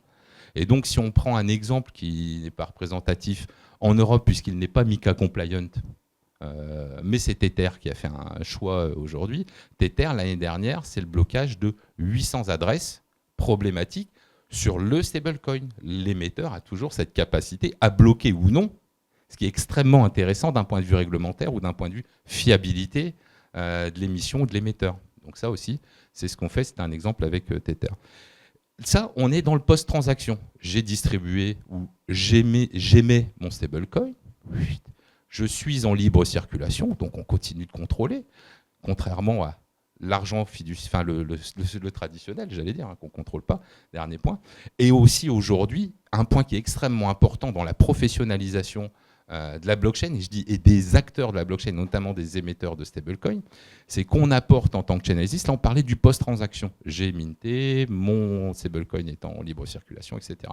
Maintenant, on permet aussi de sécuriser le pré-transaction d'une manière proactive et d'analyser les attaques en temps réel sur des smart contracts. Et donc là, ou sur l'émetteur, et là on va permettre donc à tous ces émetteurs d'avoir une vision proactive de la sécurité et de pouvoir bloquer et sécuriser de la même manière le stablecoin tout au long de sa vie. J'espère ne pas avoir été trop long. Non, mais c'est très intéressant, j'apprends des choses. On va passer sur les cas d'usage. Bertrand, est-ce que tu peux nous expliquer un petit peu sur un schéma classique de paiement cross-border, comment ça fonctionne et quels sont les avantages que toi tu apportes en tant que solution par rapport à des acteurs traditionnels? Oui, bien sûr. Et d'ailleurs, peut-être pour repréciser nous ce qu'on fait chez Fipto, on fait du paiement stablecoin principalement international. Donc c'est aussi en référence à ce que tu mentionnes. Cross-border. Un paiement traditionnel, si on prend une société française qui veut payer son fournisseur au Brésil, aujourd'hui, a priori, le fournisseur brésilien ne prend pas les euros. C'est ou du dollar à l'étranger ou de la devise locale dans la plupart des pays. Donc il va avoir besoin à un moment d'acheter du réal brésilien et de l'envoyer à son fournisseur. Soit il a deux choix, il demande à sa banque de tout faire et il ne sait pas ce qui se passe, ce qui arrive sur notamment les petites entreprises. Soit il a la capacité d'avoir la main dessus, donc d'acheter de la devise et après d'aller faire le paiement lui-même. S'il achète la devise lui-même, le règlement standard c'est J+2 pour récupérer les réals brésiliens, sachant que beaucoup de devises sont compliquées. C'est le cas du réal brésilien qui est une devise où il y a des contrôles de capitaux, où on peut le changer que localement. Donc, en admettant qu'il y ait accès, le standard c'est J+2, et après il pourra faire un paiement local via le réseau Pix, qui est un paiement instantané. Donc en moyenne, son paiement au Brésil, il va arriver 2 jours après. Via sa banque, s'il passe par une banque française et qu'il lui demande, on peut être sur le même type de délai, et ce qui va se passer, c'est que la banque française va joindre un correspondant local, qui est son partenaire pour le Brésil, qui va à la fin initier le paiement. Donc on est quand même sur un délai en général de plusieurs jours. C'est très dur d'aller faire du J au Brésil aujourd'hui, et presque personne ne le fait, à moins d'être comme Wise et finalement d'avancer l'argent au Brésil directement, mais ce qui marche pas quand on vire des très gros montants. L'intérêt qu'on va avoir d'utiliser du stablecoin dessus, soit on peut utiliser du stablecoin directement, on envoie par exemple des euros à Circle via un virement SEPA instantané, où on peut en faire beaucoup si on veut faire plus de 100 000 euros avec les contraintes actuelles. On récupère les stablecoins immédiatement et on les envoie au fournisseur. Le cas, c'est pas tout à fait le même parce que finalement, le fournisseur il se retrouve avec du stablecoin et s'il n'a pas envie de les avoir, on n'est pas sur la même chose. Par contre, on a des cas où on fait du sandwich qui fonctionne assez bien. Le sandwich, c'est finalement, on a une monnaie traditionnelle au début, à la fin, et au milieu, on met du stablecoin. Donc, ce qu'on va faire, c'est qu'on va aller chez Circle ou chez un desk OTC ou autre, on peut le faire de différentes façons, acheter du stablecoin. On le fait dans son pays, donc virement national pour récupérer du stablecoin. Le stablecoin est envoyé au Brésil, et au Brésil, comme finalement là on va probablement pas être dans un stablecoin BRL, on va être dans un stablecoin euro ou dollar, plutôt dollar parce que c'est ce qui est liquide à l'étranger. Là on va aller le vendre via un desk OTC si c'est un gros montant, un exchange si c'est un petit montant, et donc on va récupérer des BRL instantanément pour pouvoir faire un virement PIX qui est le CEPA brésilien. In fine, on peut le faire. Si on fait du CEPA instantané, de l'autre côté du PIX instantané, on peut le faire en 1 ou 2 minutes. On a fait notre virement fournisseur en BRL et le fournisseur l'a reçu en 2 minutes. Donc comparé aux 2 jours traditionnels, c'est un énorme gain de temps sur ce corridor-là. Et on voit que c'est beaucoup utilisé, notamment sur tous les corridors complexes, donc LATAM, Afrique, Asie du Sud-Est, où ça a énormément de sens sur un corridor euro-dollar. C'est un corridor qui marche bien, on arrive à le livrer en J, donc ça se justifie moins. Et en plus, le schéma dollar n'est pas le meilleur en instantané, même s'il y a FedNow qui arrive. Là où dans beaucoup de pays qui étaient plutôt en retard sur la monnaie, de façon assez paradoxale, ils ont maintenant des schémas de paiement locaux qui marchent extrêmement bien. Donc l'exemple du Brésil, la mobile money en Afrique, qui est devenu un réseau parallèle au réseau de transfert bancaire, fonctionne extrêmement bien et de façon instantanée. Donc on se retrouve avec beaucoup de pays, Philippines, Brésil, qui ont des schémas instantanés qui fonctionnent beaucoup plus que le nôtre et pour beaucoup plus de transactions. À la fois pour le retail et pour le corporate. Hein. Ouais, exactement. Ouais. PIX, ça fonctionne à merveille sur le corporate. Typiquement, Philippines, ils vont avoir des limites, mais on peut aller faire quand même assez facilement du transfert banque centrale qui améliore les choses. Parfait. Côté Comet, Léopold, est-ce que toi, tu peux nous parler plus de la partie gestion de la trésorerie et ce que vous faites? Ouais. Bah, nous, on va plutôt venir se placer sur se positionner sur une logique de placement. Je pense que si vous utilisez la crypto à titre personnel, vous êtes surtout exposé à des actifs volatiles, vous cherchez la plus-value long terme. Sur les corporates, généralement, eux, c'est pas du tout ce qu'ils recherchent. Au contraire, ce qu'ils recherchent, avant de gagner, c'est surtout de ne pas perdre. Et ils vont aller chercher des placements court terme qui sont assez sécures. Donc on connaît tous le compte à terme, les SICAV monétaires, ce genre de choses.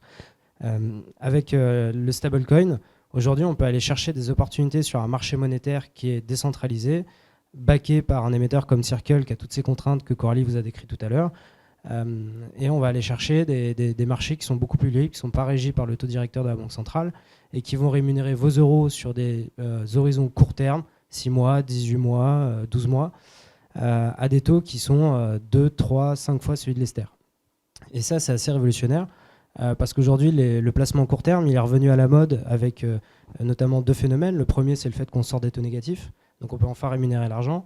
Et le deuxième, c'est le fait qu'il y ait des instabilités économiques. Donc on a eu des successions avec la crise des Gilets jaunes, la crise du Covid, avec les élections américaines. Il y a plein de phénomènes qui font que les entreprises concentrent des liquidités plutôt que d'investir. Et donc ces liquidités, elles sont présentes, il faut les placer, mais on ne va pas les placer sur le long terme. On ne va pas prêter en dette obligataire, on ne va pas s'engager sur 5 ans, on veut qu'elles soient disponibles à tout moment. Donc par rapport à ça, nous, on s'est dit, on va proposer une réponse que nous-mêmes, on a utilisée en tant que start-up qui lève des fonds pour 24 mois de runway. Nous, il faut qu'on puisse placer aussi sur du court terme, du liquide à tout moment. Et donc, on va emmener des gens sur des stablecoins uniquement MiCA compliant, parce qu'on ne va pas prendre des stablecoins dont on ne sait pas comment ils sont backés. On va prendre des stablecoins MiCA compliant et on va aller chercher des opportunités sur la finance décentralisée pour rémunérer avec des vertus de liquidité. Vous pourriez faire l'exercice de faire un aller-retour dans la minute si ça vous intéresse. Mais en tout cas, l'idée, c'est que vous pouvez rentrer et sortir à tout moment. Et un élément par rapport à ça, c'est que la rémunération, elle n'est pas magique. Je dis souvent, on se dit, ah oui, quand on voit un taux de 2, 3, 5 fois l'Ester, on se dit, mais ok, c'est du Ponzi, c'est du scam. En fait, ce qu'il faut comprendre, c'est que toute la logique de la finance traditionnelle, et notamment quelque chose qui brasse plusieurs milliards par jour, qui s'appelle le Repurchase Agreement, qui est tout le mécanisme sur lequel repose le marché interbancaire avec la Banque centrale. Tout ça, ça existe on-chain, mais c'est démocratisé. Et c'est accessible à tout un chacun à partir d'1 euro. Donc vous pouvez contribuer avec vos euros à des modèles de Repurchase Agreement, apporter de la liquidité, pour que quelqu'un d'autre l'emprunte en face en mettant un collatéral en garantie. Et ça, c'est quelque chose qui s'appelle AAVE, c'est des protocoles qui gèrent aujourd'hui, alors je parle sous le contrôle parce que je sais que Natixis est présent aujourd'hui, qui gèrent autant que Natixis sur ses plans d'épargne salariale et ses plans retraite, 40-50 milliards. Et donc en fait, aujourd'hui, nous, on a regardé ce qui se faisait sur la DeFi, on a validé le stablecoin, on a validé infratechnique, il nous restait à savoir comment rémunérer ces placements. On a regardé le protocole qui avait le plus de track record, qui avait un safety module qui est capable de maîtriser son risque. Chez AVE, vous avez des anciens de la finance qui ont compris comment on gérait son risque de repo, comment on gérait le fait que l'Ether fasse moins 40%. Et ils ont des safety modules, ils ont ce qu'ils appellent le umbrella.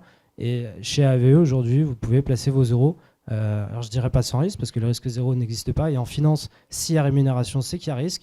Même quand l'État vous rémunère, c'est qu'il y a un risque sur la dette de l'État, finalement.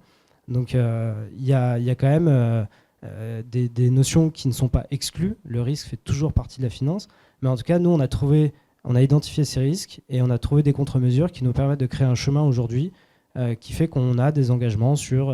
on peut aller chercher sur 6-18 mois, du 3-4% facilement, sur lesquels on va travailler notamment avec des trésoriers d'entreprise. Merci. Maintenant, je vais me tourner vers vous, tous les trois. Et comment on choisit un stablecoin ? Une vraie question. Quels sont les critères techniques, réglementaires, opérationnels pour choisir un stablecoin ? Alors, je vais parler pour nous. Nous, le premier driver, c'est la demande client. Quand le client veut faire un paiement en stablecoin directement, c'est lui qui choisit. Et c'est pour ça que c'est très dur quand un fournisseur veut être payé en USDT et qu'on lui dit l'USDT, ça devient compliqué, utilise l'USDC. Son fournisseur à l'autre bout du globe, c'est pas vraiment son problème qu'il soit pas MiCA compliant.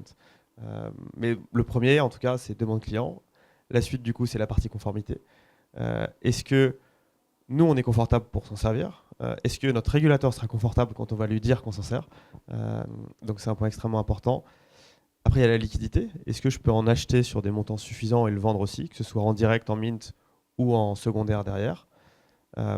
Est-ce que je peux on-chain aller vérifier ce qui se passe dessus ? Est-ce qu'il est couvert et j'ai de la donnée dessus ? C'est assez important. Et après, est-ce que je vais avoir aussi potentiellement des partenaires de wallet pour le gérer ? Si je ne crée pas moi-même mes wallets, sur quelle blockchain c'est ? Est-ce que je peux le gérer avec mes partenaires assez facilement ? Et peut-être le dernier, c'est est-ce que je vais pouvoir suivre son cours en temps réel ? Même s'il est garanti par un émetteur, on voit qu'il y a quand même un cours secondaire. Quand il y a un souci sur un stablecoin, combien il vaut ? J'ai besoin de le savoir. Donc je pense à des sociétés type Kaiko ou autres qui peuvent permettre d'y avoir accès. Il faut aussi qu'ils couvrent cette valorisation du stablecoin.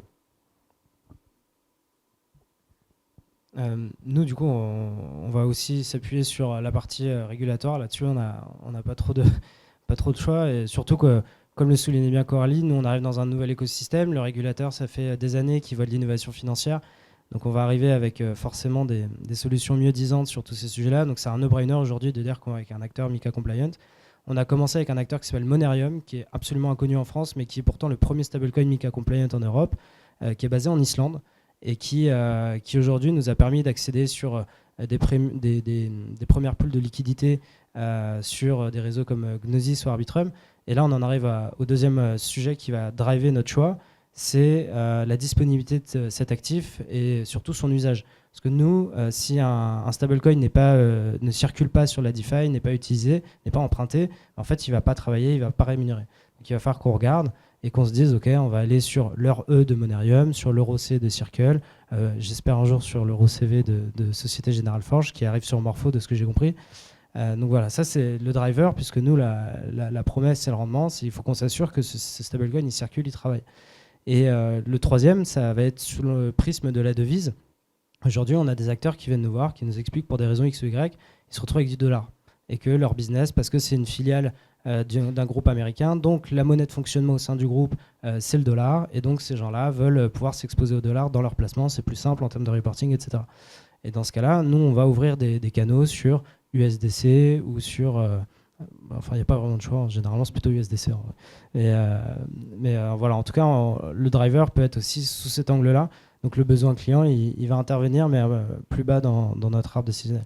Mais globalement, je pense que même si on est dans une logique de placement plutôt que de paiement, on va avoir les mêmes contraintes à notre niveau pour choisir un acteur de stablecoin, sachant qu'il n'y en a pas 36. Je veux dire, aujourd'hui, stablecoin MiCA compliant, Le premier en Europe, c'était Monerium, leur E. Le premier en France, c'était Selvus, qui a été racheté par Schumann Financial, qui aujourd'hui s'appelle Europé, qui est passé complètement en dessous des radars, mais qui existe toujours.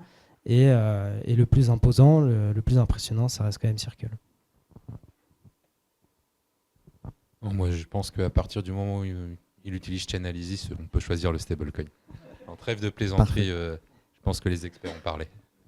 Ça marche. Dernière question sur plus l'interopérabilité.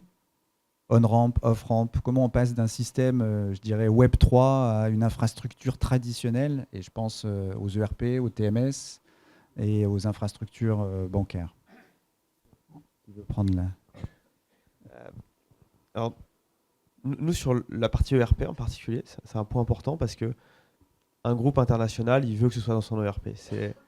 C'est une douleur de ne pas avoir une banque dans son ERP et c'est toujours un problème.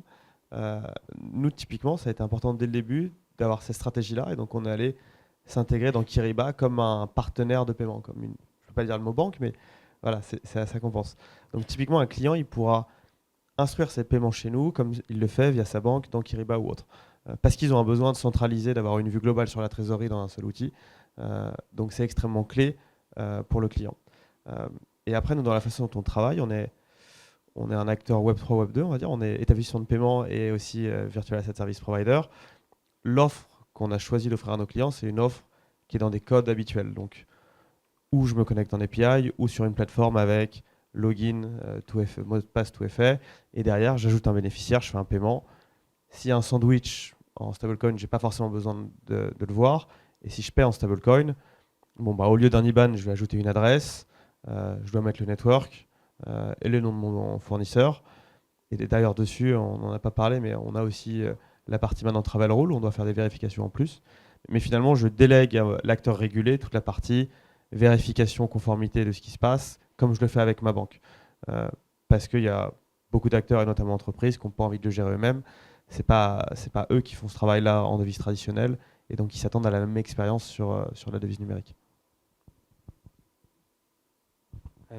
Nous, sur les parties intégration, sur les flux bancaires, là-dessus, on fournit un IBAN dédié à nos clients. Là-dessus, on va s'appuyer sur des acteurs qui sont capables d'émettre ce qu'on appelle des virtual IBAN.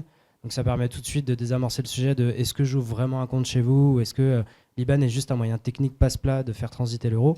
Donc déjà, on explique aux clients qu'il n'ouvre pas un compte bancaire chez nous. L'IBAN virtuel, c'est juste un moyen technique, une sorte d'alias pour dire que l'euro, il est là, on le prend et on l'emmène chez Circle, en l'occurrence, quand on va émettre un euro C. Donc ça, c'est pour la partie interopérabilité, on va dire, bancaire. Nous, le souci de nos clients, c'est plutôt la compta.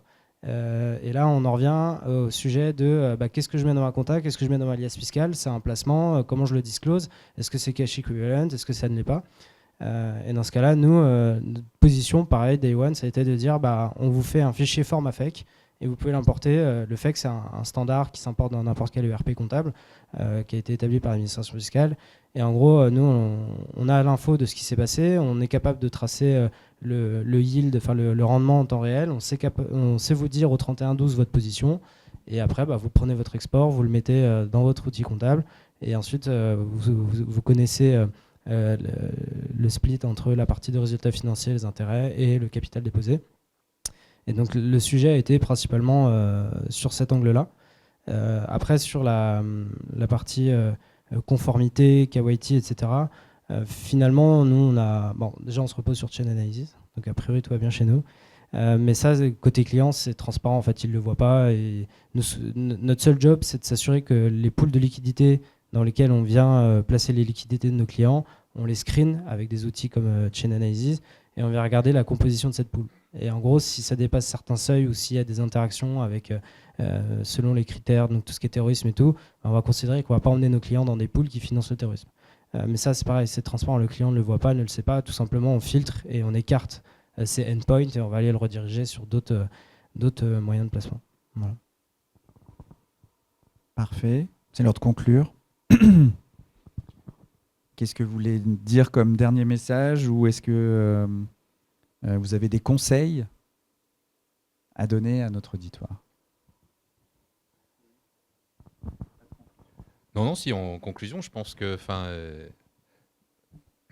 Moi, je vais parler en tant qu'industriel aussi, puisque j'ai une région qui est large et je fais des paiements, je paie des garanties en fonction des pays, etc. Et je pense que comme tout un chacun, je pense que l'usage du stable, et aujourd'hui encore plus, j'écoute avec attention aussi en tant qu'utilisateur. Et je pense sa qualité, la qualité dépend de l'émetteur, dépend de sa capacité à gérer le risque d'une manière proactive. Il y a eu effectivement, avec Terra Luna, etc., il y a eu quand même des accidents industriels extrêmement graves qui ont coûté extrêmement cher. Il y a une imbrication et qui a été démontrée entre le système financier traditionnel et stablecoin, en tout cas notre économie ou cette nouvelle économie qui est de plus en plus importante, donc qui augmente aussi le risque systémique. Et je pense que d'un point de vue, en tout cas, si je parle là, moi maintenant pour Chainalysis, là où on est rassuré, c'est qu'il y a une vraie progression des émetteurs et des acteurs de l'écosystème dans la sécurisation. Et non plus de la sécurisation, comme je le disais, post-transaction, mais aussi pré-transaction, de la sécurisation proactive. Et ça, pour tout un chacun, pour tout utilisateur, qu'on fasse de la trésor, qu'on fasse du paiement ou qu'on soit un acteur directement impliqué ou par, une implication indirecte, globalement, je pense que la tendance est extrêmement bonne d'un point de vue écosystème, d'un point de vue sécuritaire.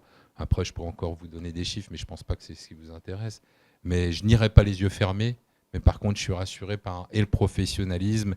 Et j'allais dire, on est dans une économie, et comme le disait Coralie aussi tout à l'heure, qui bénéficie de tous les efforts qui ont été faits par un système et un écosystème de la finance traditionnelle, et aujourd'hui qui sont extrêmement bien utilisés par ce nouvel écosystème et en reposant sur les avancées technologiques pour simplifier le paiement transfrontalier. Moi, c'est pour ça notamment qu'on l'utilise, et c'est quand même incroyable, quoi. Merci. Est-ce qu'on a le temps pour des questions ou... Quelle est la part, parce que vous avez mentionné les volumes d'usage des stablecoins, quelle est la part qui concerne simplement la DeFi, qui j'imagine est le plus gros morceau, et la part qui est utilisée par l'économie réelle, alors paiement transfrontalier, facture. Est-ce que vous avez une idée? Parce que c'est vrai, de mettre en regard les volumes de Visa avec les volumes du stablecoin, c'est intéressant, mais mettre en regard les volumes du stablecoin avec par exemple la finance haute fréquence, là vous êtes dans d'autres échelles, quoi. C'est l'expert qui parle. Non, mais je dis c'est l'expert qui parle. Maintenant, mettre en regard pour tout... C'est... Pardon ?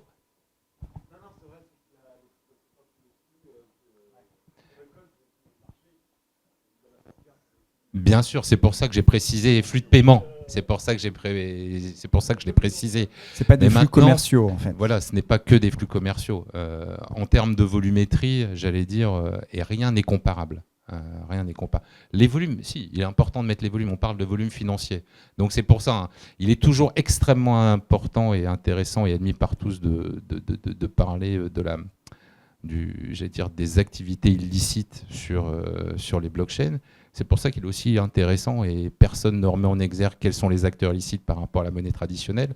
C'est pour ça que prendre l'exemple du paiement Visa, Mastercard, le volume de paiement et non pas la quantité de paiement, parce que là je vais revenir sur un point qui est extrêmement important dans la donnée que j'ai donnée, enfin dans la donnée partagée, mais c'est important, comme je dis, de remettre l'église au milieu du village. Et c'est juste pour montrer l'adhésion et la progression de l'usage des stablecoins. J'aurais pu vous utiliser comme progression, dire que voilà, par rapport à 2023, 2024, c'est 69% de progression de l'usage du stablecoin en volumétrie. Maintenant, vous avez 100% raison. Si on parle d'un point qui est important par rapport au stablecoin et pour le dégager de la donnée que je vous ai donnée sur Visa et Mastercard, c'est surtout la volumétrie, le nombre de transactions majeures. Et c'est l'un... Si je regardais, si je comparais, vous avez totalement raison, Visa, Mastercard, c'est des petits paiements, beaucoup de volume, petits paiements. Les transactions au-delà de 10 millions et de 100 millions, alors qu'ils peuvent paraître pour certains très petits, pour d'autres extrêmement grands. La progression du nombre de transactions au-delà de 100 millions l'année dernière en stablecoin, c'est 68%. 68% plus de transactions supérieures à 100 millions. Donc, après, je pourrais vous donner, hein, mais vous avez, je vous engage tous à lire le Crypto Adoption Report de Chainalysis, dans lequel vous avez tous ces éléments détaillés par catégorie, par volumétrie, par nombre de transactions, par typologie d'acteurs, et qui sera bien plus précis que ce que je vous ai donné là. J'espère avoir répondu bon an mal an à votre question. Et tout à fait, vous avez eu raison de souligner l'aspect un peu démagogique de mon Visa Mastercard par rapport au stablecoin.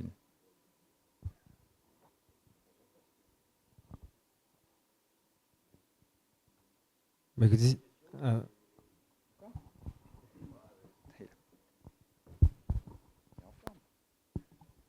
est-ce que on a posé la question sur quel est le choix du stablecoin. Ma question c'est est-ce que le stablecoin c'est une économie de monopole ou pas? Réponse blanc-noir. Et deuxième question, mais qui est un peu polémique, est-ce que l'euro numérique c'est l'antidote au monopole de Circle? ouais. Je peux déjà commencer à donner quelques éléments de lecture. Nous, aujourd'hui, on parle à un panel d'acteurs qui est extrêmement large. On parle à du trésorier indirect. On parle aussi à des banques qui cherchent des manières de distribuer un potentiel stablecoin qu'elles pourraient émettre. On parle vraiment à différentes strates de la partie des acteurs économiques. Et en fait, on se rend compte que tout le monde ne cherche pas la même chose. Donc, il y aura de la place pour tout le monde. Sur les flux déjà interbancaires, et notamment en relation avec la Banque centrale, l'euro numérique au sens, je ne sais pas si c'était le monnaie de banque centrale de la Banque de France, bah, lui, il aura beaucoup de sens. Parce qu'en fait, là, on a un euro qui est retail avec Circle, qui circule peut-être entre vous et moi, entre des gens qui font un cross-border payment, mais il reste quand même des acteurs bancaires. Et ces acteurs bancaires, eux, ils ne vont pas aller chercher un euro retail, ils vont aller chercher un euro institutionnel. Donc ça, c'est déjà quelque chose qu'on a compris au travers de nos discovery. C'est que déjà, je pense qu'il va y avoir une segmentation de marché assez nette entre l'euro retail et l'euro institutionnel. Au sein de l'euro institutionnel, la question se pose de est-ce que on va adopter un euro banque centrale ou est-ce qu'on va échanger des euros de banque en se disant euro CV de Forge, est-ce que demain ça ne va pas devenir un stablecoin institutionnel? On a parlé à une banque qui nous a dit non, on va l'utiliser, on a envie de l'utiliser, par contre on n'a pas envie de l'émettre, on n'a pas envie d'avoir toutes les problématiques de l'émettre. Mais par contre, on ne veut pas non plus utiliser un truc retail émis par Circle. On veut utiliser quelque chose qui est émis par un pair, une banque de premier rang de la place de Paris. Donc là-dessus, c'est certain que ça va s'institutionnaliser. Il y aura forcément quelqu'un qui va arriver vite et peut-être qu'il y aura une situation de monopole à ce niveau-là. Mais en tout cas, il n'y aura pas un monopole global. Après, sur le retail, ça va dépendre aussi parce que quand on regarde aujourd'hui les stablecoins, quand on regarde côté DeFi, la manière dont ils circulent, il y a des choix de pénétration de marché. Certains arrivent sur certains réseaux, d'autres arrivent au travers d'exchange, d'autres arrivent au travers de cas d'usage en étant branchés à divers projets. Et donc certains se font des niches sur certains endroits. Nous, on est obligé de se brancher aujourd'hui à 3 providers de stablecoin pour couvrir un scope assez large qui satisfasse les différents besoins de nos clients. Donc aujourd'hui, je pense que dès le début, si nous, on est obligé de se brancher à 3 acteurs, sachant qu'on n'est toujours pas branché chez Circle, c'est qu'à mon avis, le monopole n'existe pas. Il est peut-être dans les chiffres, on a l'impression que Circle est assis sur une mine d'or. Dans les faits, selon l'usage qu'on va en faire, je pense qu'on n'ira pas du tout sur une situation de monopole. Je ne sais pas si tu as des choses à rajouter. Ouais, peut-être qu'effectivement, il y aura plusieurs stablecoins, c'est sûr, avec du volume. Il n'y en aura pas 200 parce qu'en fait, il n'y a pas la liquidité pour qu'ils fonctionnent tous parfaitement. Donc ça devient un vase clos et ça ne sert plus à rien. Donc effectivement, on en aura dans les années à venir plusieurs avec du volume. Mais voilà, il y a des sociétés qui émettent leur stablecoin, si c'est pour avoir 50 wallets qui le détiennent, ça ne sert pas à grand-chose, effectivement. Mais moi, je suis convaincu qu'on en aura plus de 2 avec un volume significatif dans les années à venir. Ouais. Moi, je vais faire encore un peu de démagogie. Mais non. Et tout dépend, ça peut être la fausse bonne idée, l'euro numérique. C'est pour ça, mais je vais vous répondre. Vous voyez bien, je vais vraiment vous donner une réponse, en tout cas pas d'expert, parce que moi, je n'ai pas votre expertise. Je ne dirais pas que c'est une mauvaise idée, parce que Léo l'a dit avec beaucoup de tact, tout dépend le cas d'usage.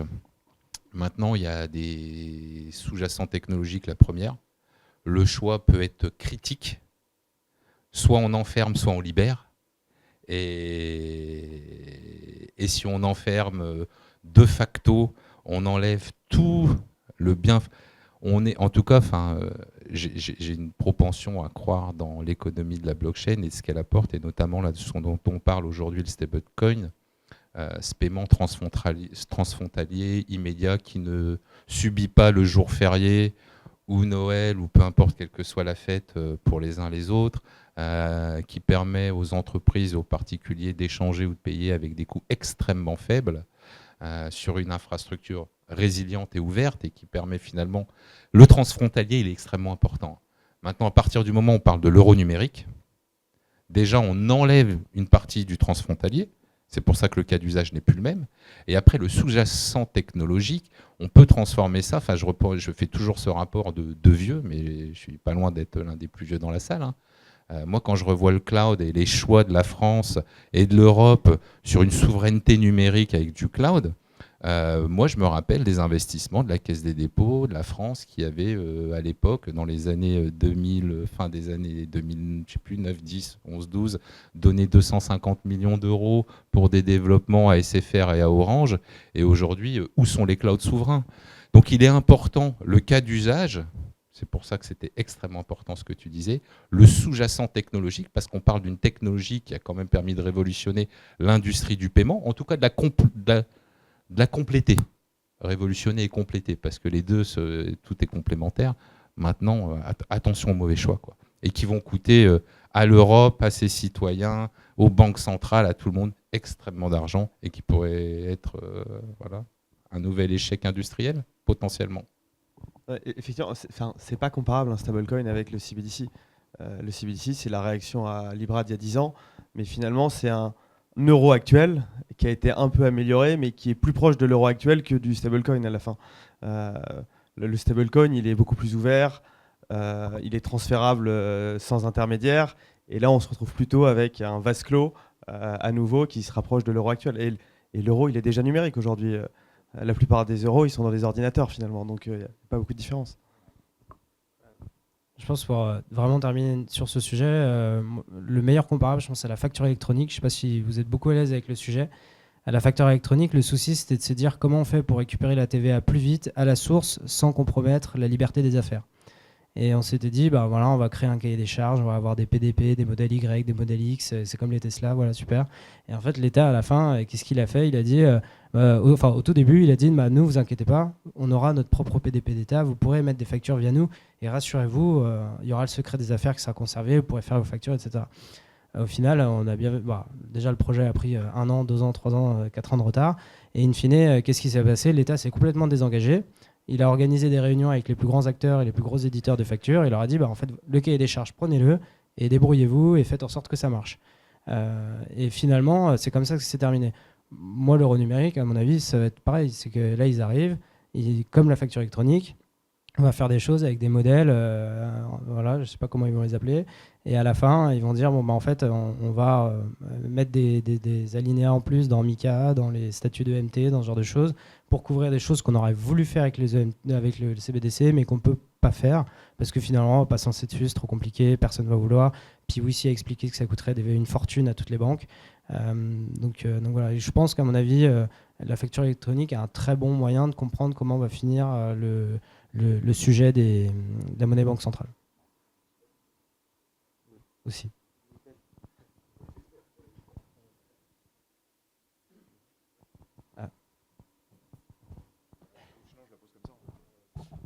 Tout à l'heure, tu as dit qu'on pouvait bloquer les fonds d'un utilisateur. Est-ce que, je sais pas moi, par exemple, l'État me délègue le fait de devoir modérer du contenu quand je suis une plateforme. Comment ça va se passer pour les stablecoins? Est-ce que arbitrairement, enfin, j'espère que Circle va être neutre, mais est-ce qu'il est obligé d'être neutre ou, enfin, moi, en tant qu'utilisateur, j'ai un peu peur quand tu as dit telle balance, je peux la bloquer. Alors, je n'ai pas dit ça. Vincent, je n'ai pas dit ça. J'ai dit bloquer des adresses, ce qui est complètement différent. Bloquer les adresses, c'est fondamentalement quand tu émets ton stablecoin, etc., ou quand il y a quelqu'un qui veut mettre un collatéral pour aujourd'hui, si tu ne fais pas attention à la qualité la qualité de l'adresse qui va te demander de minter des stablecoins, tu vas pouvoir distribuer ton stablecoin à n'importe quel acteur du marché. Et aujourd'hui, alors on va revenir, mais je ne vais pas faire de choses, mais il y a un pourcentage des stablecoins qui est utilisé dans le contournement des sanctions, qui est relativement important. Ça, c'est aussi une réalité du marché. Hein. Enfin, c'est paiement transfrontalier. Il y a beaucoup de choses positives et les choses positives, elles ne sont pas que pour les acteurs positifs. Mais ça, c'est l'économie positive n'existe pas. Il n'y a qu'une économie et chacun va bénéficier et va utiliser les avancées technologiques pour un usage qui lui est propre. Donc, quand je disais ça, on ne va pas bloquer les fonds. Enfin, c'est pas, en tout cas. Par contre, ce que je disais, je prenais l'exemple de Tether spécialement, qui n'est pas, et je le rappelle, qui n'est pas un stablecoin MiCA compliant. Mais aujourd'hui, sur des listes OFAC, ou ce qui ne concerne pas tout le temps l'Europe, hein, les listes OFAC c'est aussi américain, mais bon, quand on parle de transfrontalier, de facto, on devrait faire attention aux listes OFAC. Et aujourd'hui, une société comme Tether, je te donnais l'exemple parce qu'on travaille avec eux sur ce sujet-là, et c'est sur des demandes de mint, etc., ils vont être capables de bloquer des portefeuilles automatiquement, ou de créer des listes. Alors après, technologiquement parlant, tu es bien mieux à même que moi d'avoir une discussion avec des vrais experts, mais on va être capable, grâce aux données de Chainalysis, grâce à la teinte des portefeuilles, donc à qui appartient le portefeuille d'un point de vue entité du monde réel, pas individu, entité du monde réel, de pouvoir aussi intégrer des listes OFAC, etc., et de bloquer en temps réel, avant l'émission de ton stablecoin vers un portefeuille qui serait problématique. Donc c'est aussi un moyen de cleaner à la source le sourcing du stablecoin.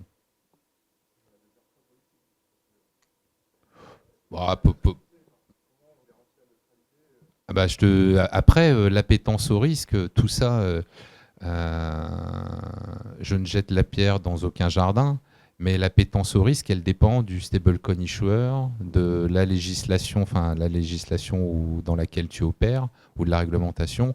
Et chacun, si tu demandes à Forge, ou à Circle, ou à Tether, leur appétence au risque, je peux te garantir que le schéma de risque est complètement différent et en fonction des uns et des autres.